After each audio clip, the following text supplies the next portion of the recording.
నారదుడు స్త్రీగా మారిపోవడం. అతి మనోహరమైన శ్వేతద్వీపంలో ఉంటున్న నారాయణుడిని దర్శించడానికని ఒకప్పుడు నేను వెళ్ళాను. సప్త స్వరాన్వితంగా సామవేదం గానం చేస్తూ మహతి మ్రోగించుకుంటూ వెళ్ళాను.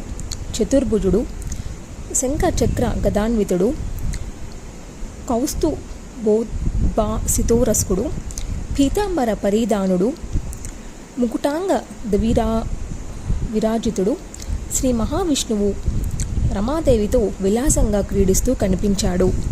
నన్ను చూస్తూనే లక్ష్మీదేవి అంతర్హితురాలయ్యింది. సర్వలక్షణ సంపన్న, సర్వభూషణ విరాజిత, రూపయవ్వన, విలాసగర్విత, వరచామి కరప్రభ అయిన ఆ నారీ తిలకం నన్ను చూసి చటుక్కున ఇంటిలోకి వెళ్ళిపోయింది. కారణం ఏమిటి అనిపించి వాసుదేవుణ్ణి అడిగేశాను. పద్మనాభ, నన్ను చూసి లక్ష్మీదేవి అంతఃగృహంలోకి వెళ్ళిపోయింది. ఏమిటి కారణం? నేను విటుణ్ణి కాను, ధూర్తుణ్ణి అంతకన్నా కాను. కేవలం తపస్విని, జితేంద్రియుణ్ణి, జితిక్రోధుణ్ణి, జితి మాయాగుణుడిని. ఇలాంటి నన్ను చూసి లోపలికి వెళ్ళిపోవాల్సిన పని ఏమి వచ్చింది? విష్ణుమూర్తి చిద్విలాసంగా నవ్వి, నారద, ఇది అంతేనయ్యా. పతి తప్ప మరింక ఏ మగవాడినైనా పత్నికి పరాయివాడే. పరపురుషుడు ఎదుట నిలవకూడదు అనేది పతివ్రతల నీతి. ఎంతటి విద్వాంసులైనా, జితేంద్రులైనా, నిరాహారులైనా, మహాయోగులైనా మాయను జయించడం అసంభవం. నేను జితేంద్రియుణ్ణి, జితి మాయాగుణుడిని అని నువ్వు అన్నావు. ఆ మాట దేవతలకైనా అనుకోదగినది కాదు.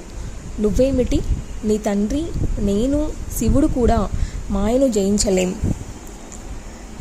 సనకసనందాది మునీంద్రులకే అది సాధ్యం కాలేదు.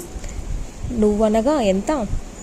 దేవ మానవ తిర్యకులలో ఏ రూపాన్ని, ఏ శరీరాన్ని ధరించినప్పటికీ అది చాలు మాయను జయించలేం అనడానికి. త్రిగుణాత్మక శరీరంలో ఇమిడిన తరువాత మాయను ఎవరు గాని ఎలా జయించగలుగుతారు? అసంభవం. కాలమే మాయస్వరూపం. అది రూపరహితమై రూపాలను ధరింపజేస్తుంది.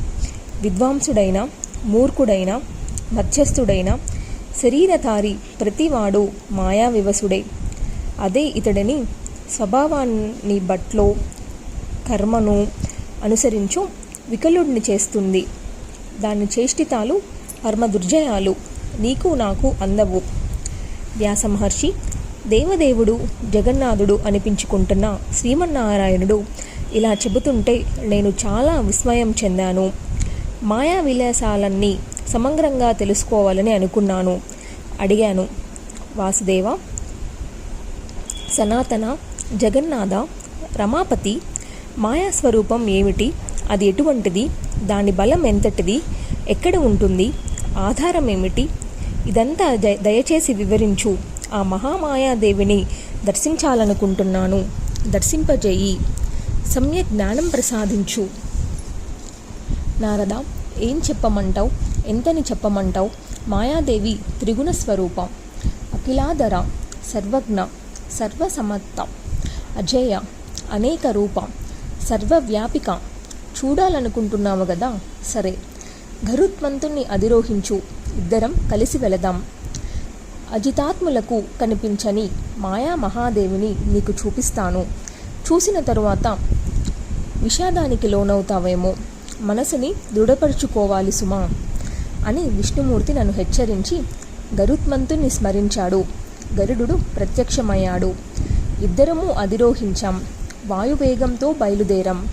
మహారణ్యాలు, దివ్య సరస్సులు, పవిత్ర నదీనదులు, పర్వత శ్రేణులు, పల్లి పత్తన గ్రామాలు, ఆశ్రమాలు, వాపీ తటాకాలు, నానావిధ పక్షి మృగజాతులు అన్నిటినీ తిలకిస్తూ దాటుకుంటూ కాన్యకుబ్జ సమీప స్థలం చేరుకున్నాం. అక్కడ ఒక అతిలోక సుందరమైన సరస్సు కనిపించింది. నిండా వికసించిన రంగురంగుల పద్మాలు, హంసకారండవ, చక్రవాకాది జలపక్షి సమూహాల కోలాహలం, తుమ్మెదల జంకారాలు, స్వచ్ఛంగా నిర్మలంగా ఉన్న మధుర జలం, క్షీర సముద్రంతో పడుతుందనిపించింది.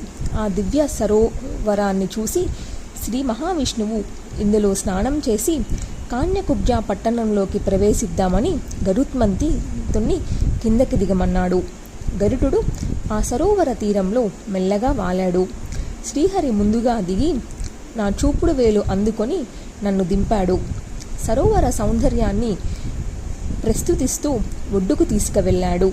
అక్కడ ఒక చెట్టు నీడలో విశ్రమించాడు. నారద, ముందు నువ్వు స్నానం కానియ్యి, తరువాత నేను చేస్తాను అన్నాడు. సరేనని నేను సరోవరం వైపు చూపులు నిగుడించాను. సర్జునుల హృదయాల్లాగా నీళ్లు నిర్మలంగా ఉన్నాయి. పంకజ పరాగాలతో పరిమళిస్తున్నాయి అని ఆ జలాలను మెచ్చుకుంటూ నా మహతి వీణను మృగాజినాన్ని తీసి శ్రీహరి సన్నిధిలో ఉంచి క్రొత్త రేవు కదా అని సంశయిస్తూ మెల్లగా సరోవరంలోకి దిగాను. కాళ్ళు చేతులు కడుక్కొని సిక విదిల్చి ఆచమించి ఇంకొంచెం లోతుకు వెళ్ళి స్నానానికి ఉపక్రమించాను. విష్ణుమూర్తి గట్టున కూర్చొని అంతా తిలకిస్తూనే ఉన్నాడు. అలా మునిగానో లేదో నాకు పురుష రూపం పోయి స్త్రీ రూపం వచ్చేసింది. ఆశ్చర్యంతో కలవలపడ్డాను. రవ్వంత తేరుకొని గట్టువైపు చూద్దును గదా. శ్రీహరి నా వీణను కృష్ణజినాన్ని తీసుకొని గరుత్మంతుని అధిరోహించి తుర్రుమన్నాడు. నారద తాళధ్వజుల పరిణయం. సర్వలంకార భూషితమైన స్త్రీరూపం రాగానే నాకు పూర్వపు పురుషరూప స్మృతి క్షణంలో మటుమాయమైపోయింది. జగన్నాథుణ్ణి మర్చిపోయాను. మహతిని కృష్ణాజినాన్ని మర్చిపోయాను. మోహిని రూపంతో సరోవరం నుంచి బయటకు వచ్చాను. గట్టు మీద నిలబడి ఆ శిరస్సును మరొక్కసారి పరిశీలనగా చూశాను. స్వచ్ఛంగా నిర్మలంగా ఏమీ ఎరగనట్టే ఉంది. ఈ వింత ఏమిటి అని ఆశ్చర్యపోతూ నిలబడ్డాను. ఏమి చేయాలో ఎటు పోవాలో తోచక దిక్కులు చూస్తున్నాను. తాళధ్వజ మహారాజా అటువైపు వస్తూ కనిపించాడు. గజాస్వర బృందాలు వెంటరాగా తనొక రథం మీద విజయం చేస్తున్నాడు. కోడె వయస్సులో సువర్ణ దివ్యాభరణ విభూషితుడై మళ్ళీ పుట్టిన మన్మధుడిలా విరజిల్లుతున్నాడు. అల్లంత దూరం నుంచే నన్ను చూశాడు. నా సౌందర్యానికి ముగ్ధుడయ్యాడు. ఈ అరణ్యంలో ఒంటరిగా ఎవరి సౌందర్య రాశి అని ఆశ్చర్యపోయాడు. దగ్గరకు వచ్చి, కళ్యాణి, ఎవరు నువ్వు? దేవతా వనితవా? మానవాంగవా? గంధర్వోరగా కాంతామణివా? ఎవరి అమ్మాయివి? రూపయవ్వన విభూషితవై ఈ గాఢారణ్యంలో ఏకాంతంగా నిలబడ్డావెందుకు? వివాహితవా? కన్యవా? చంద్రవదన, నిజం చెప్పు. మధుకర చికుర, పెద్దవి కదుపు. మృగనయన, ఈ సరోవరంలో ఏమిటి తిలకిస్తున్నావు? తదేక దీక్షగా అటే చూస్తున్నావు, ఏమిటి కారణం? హే కృసోదరి, హే మరాలాక్షి, హే మదనమోహిని, నన్ను పతిగా వరించి మహారాజభోగాలు అనుభవించు. తాళధ్వరుడు అనురక్తుడై పలవరించాడు. నేను క్షణకాలం ఆలోచించాను. మృదుమధురంగా బదులు పలికాను. హే రాజన్, నేనెవరి కూతురునో నాకే తెలియదు. తల్లిదండ్రులెవరో ఎక్కడ ఉంటారో తెలియదు. ఎవరు నన్ను ఈ సరోవర తీరంలో విడిచిపెట్టారో అంతకన్నా తెలియదు. ఏమి చేయాలో, ఎక్కడికి వెళ్ళాలో, నా అదృష్టం ఎలా ఉందో ఏమీ తోచక ఇలా నిలబడ్డాను. నిరాధారను. ఏమి చేయాలా అని ఆలోచిస్తున్నాను. దైవమే దిక్కు, ఎటు నడిపిస్తాడో. నువ్వు ధర్మజ్ఞుడివి. నీకు ఎలా అనిపిస్తే అలా చెయ్యి. నువ్వు తప్ప నాకు సంరక్షకులు ఎవరూ లేరు. తండ్రి లేడు, తల్లి లేదు, ఇల్లు లేదు, వాకిలి లేదు, బంధువులు లేరు, చెలిమి కత్తెలు లేరు. ఒంటరి దానను, నీ దానను. నా పలుకులకు తాళధ్వజుడు మురిసిపోయాడు. మనసులో మన్మధుడు గిలిగింతలు పెట్టాడు. వెంటనే భృత్యులను పిలిచి బంగారు పల్లకి సిద్ధం చేయించాడు. పట్టు వస్త్రాల తెరలు కట్టండి, మెత్తని పరుపులు పరవండి, బాలేసులు సర్దండి. ఈ విశాలాక్షి అధిరోహిస్తుంది, మనతో రాజధానికి వస్తుంది అని ఆజ్ఞాపించాడు. క్షణంలో నేను బంగారు పల్లకిలో ఉన్నాను. కుదుపు తెలియకుండా బోయులు మోస్తున్నారు. తాళధ్వజ రాజధానికి చేరుకున్నాను. ఒక శుభముహూర్తాన నన్ను ఆ మహారాజు అగ్నిసాక్షిగా వివాహం చేసుకున్నాడు. ఆ నిమిషం నుంచి అతడికి ప్రాణాధికంగా ప్రియురాలిని అయ్యాను. సౌభాగ్య సుందరి అని నామకరణం చేశాడు. అనుక్షణము అలాగే పిలిచేవాడు. కామశాస్త్రం చెప్పిన రీతిలో నిరంతర భోగ విలాసాలతో తాళధ్వజుడు రీయింబవళ్ళు నాతోనే గడిపాడు. రాజకార్యాలన్నీ మంత్రులకు అప్పగించేశాడు. కామకళారతుడై కాలానికి కళ్ళెం వేశాడు. ఉద్యానాలలో, సరోవరాలలో, వాపీకూప తటకాలలో, గిరికందరాలలో, గిరిశిఖరాలలో, మహాసౌదాలలో వారుణీ మదమత్తుడై నాతో శృంగారకేలి విలాసాలలో తేలియాడాడు. వ్యాస మహర్షి, నిజం చెబుతున్నాను, నేను అలాగే తన్మయం చెందాను. క్రీడా రసవశీకృతమయ్యింది నా అంతరంగం. నా పూర్వ శరీరం కానీ, పురుష రూపం కానీ, మునిజన్మ కానీ ఏమీ జ్ఞాపకం రాలేదు. అతడు నా పతి, నేనతడి పతిని, పట్టమహిషిని, విలాసాలు తెలిసిన ప్రియవల్లభను. జీవితం సఫలమయ్యింది. యవ్వనవతీత్వం చరితార్థమయ్యింది. 12 సంవత్సరాల కాలం క్షణంలో గడిచిపోయింది. నేను గర్భం ధరించాను. రాజుగారి ఆనందంకి అవధులు దాటింది. వేద విప్రులను రావించి యథావిధిగా గర్భ సంస్కార కర్మలు జరిపించాడు. నా మనస్సు ఎప్పుడూ ఉల్లాసంగా ఉండేందుకు అన్ని జాగ్రత్తలు తీసుకున్నాడు. గర్భిణీలకు రకరకాల కోరికలు పుడుతుంటాయట. దాపరికం లేకుండా అడుగు, నీ కోరిక ఏదైనా సరే తీరుస్తాను అంటూ రోజు ప్రేమగా నిర్బంధించేవాడు తాళధ్వజ మహారాజు. కానీ సిగ్గుతో ఏనాడు ఏదీ నేను అడగనే లేదు. 10 నెలలు నిండాయి. 12 కొడుకు పుట్టాడు. గ్రహ నక్షత్ర తారాలగ్న బలాలు చాలా శుభప్రదంగా ఉన్నాయి. రాజు నేను ఎంతగానో సంతోషించాం. రాజ్యమంతటా ఉత్సవం ప్రకటించాడు. జాతకర్మలు మహావైభవంగా జరిపించాడు. వీరవర్మ అని నామకరణం చేశాడు. 2 ఏళ్ల తరువాత మళ్ళీ గర్భం ధరించాను. సర్వ శుభలక్షణ సంయుతుడు. మళ్ళీ మగపిల్లవాడే జన్మించాడు. ఇతడికి సుధన్వుడునని పేరు పెట్టారు. ఇలా నాకు మొత్తం 12 మంది మగపిల్లలు కలిగారు. వాళ్ళ ఆలనా పాలనలతో నేను పూర్తిగా సమ్మోహంలో మునిగిపోయాను. ఆ తరువాత మరో 8 మందిని ప్రసవించాను. నా గార్హస్థ్య జీవితం పరిపూర్ణంగా చరితార్థమైందని సంబరపడ్డాను. ఎంతగానో మురిసిపోయాను. యుక్త వయసులు రాగానే అందరికీ యథాక్రమంగా వివాహాలు జరిపించాము.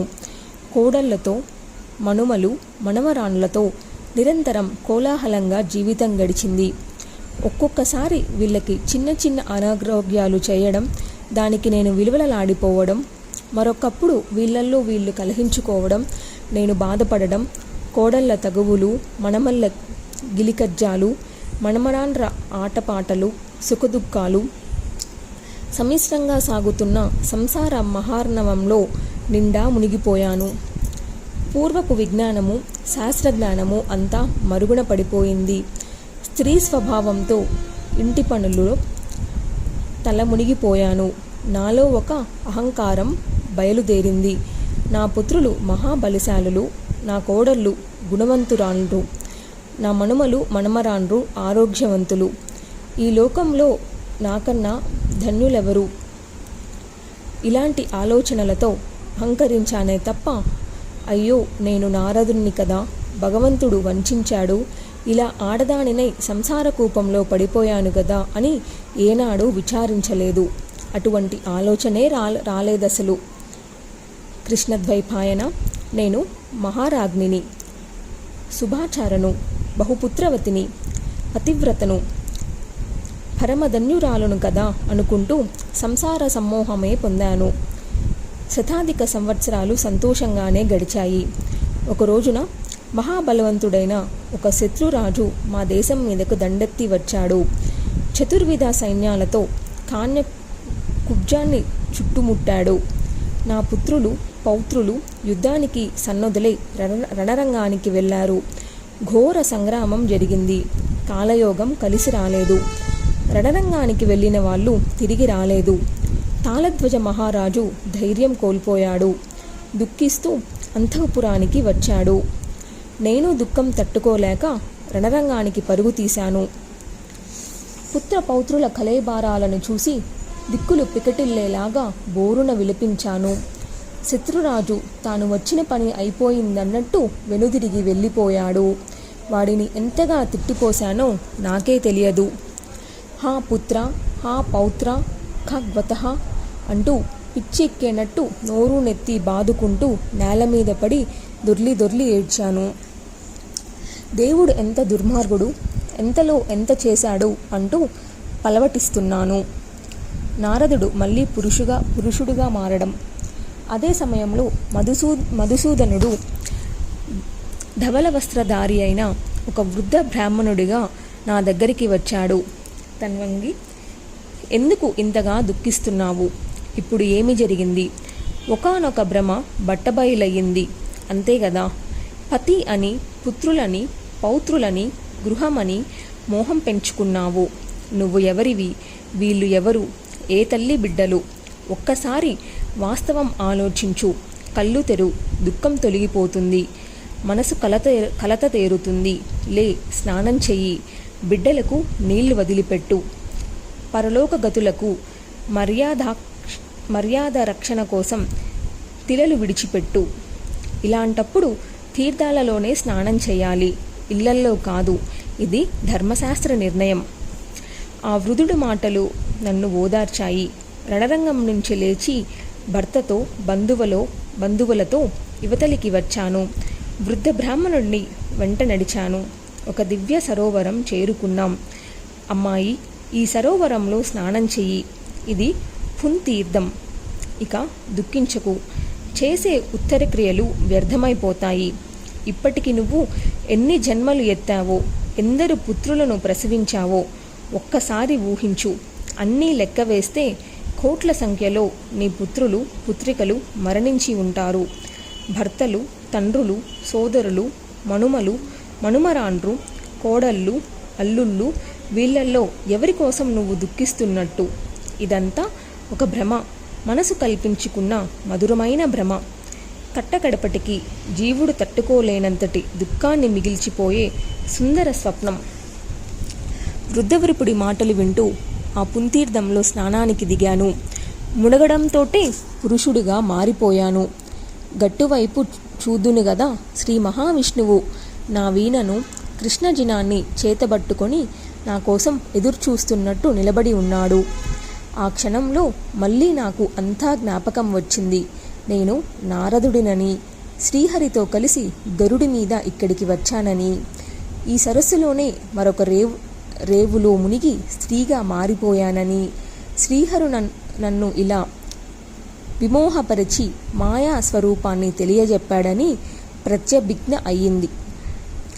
నారద, పైకి రా. ఎంతసేపు నీ స్నానం? ఇంకా ఏం చేస్తున్నావు ఈ నీళ్ళల్లో నిలబడి? అంటున్నాడు గట్టుమీద నిలబడ్డ శ్రీహరి. నారదుడుగా మారిపోయిన నన్ను చూసి తాళధ్వజ మహారాజు ఆశ్చర్యచకితుడయ్యాడు. నా భార్య ఏమైంది? ఎటు మాయమైంది? ఈ మునిసతముడెవరు? ఎలా ఊడిపడ్డాడు? మమ్మల్ని ఇక్కడికి తెచ్చిన వృద్ధ విప్రుడు ఏడి? హా ప్రియా, నన్ను విడిచి ఎక్కడికి వెళ్ళావు? ఎలా వెళ్ళగలిగావు? పుత్రశోకంతో పరితపిస్తున్న నన్ను ఒంటరిగా విడిచి వెళ్ళడానికి నీకు మనసలా ఒప్పింది? నువ్వు లేనిదే నేను జీవించలేను. నా జీవితం వ్యర్థం. నా రాజ్యము, సంపదలు వృధా. ఏమి చేసుకోను? ఎలా జీవించను? నీతో పాటే నా ప్రాణాలను కూడా తీసుకుపోకపోయావా? నాకు బ్రతకాలని లేదు. ప్రాణాలపై తీపి చచ్చిపోయింది. ప్రియా, ఎక్కడున్నావో దయచేసి ఒక్కసారి పలుకు. ఈ దూనీడికి బదులు చెప్పు. రవ్వంత ఓదార్చు. ఇంతలోనే ఇంత కఠినరాలుగా ఎలా కాగలిగావు? ఆ ప్రేమ, అనురాగము ఏమైపోయాయి? ఈ నీళ్ళల్లో మునిగిపోయావా? జలచరాలుల భక్షించేశాయా? వరుణదేవుడు అపహరించాడా? ఎంత దురదృష్టవంతుణ్ణి! పుత్రుల్లో కలిసిపోయి అదృష్టవంతురాలివి నువ్వు.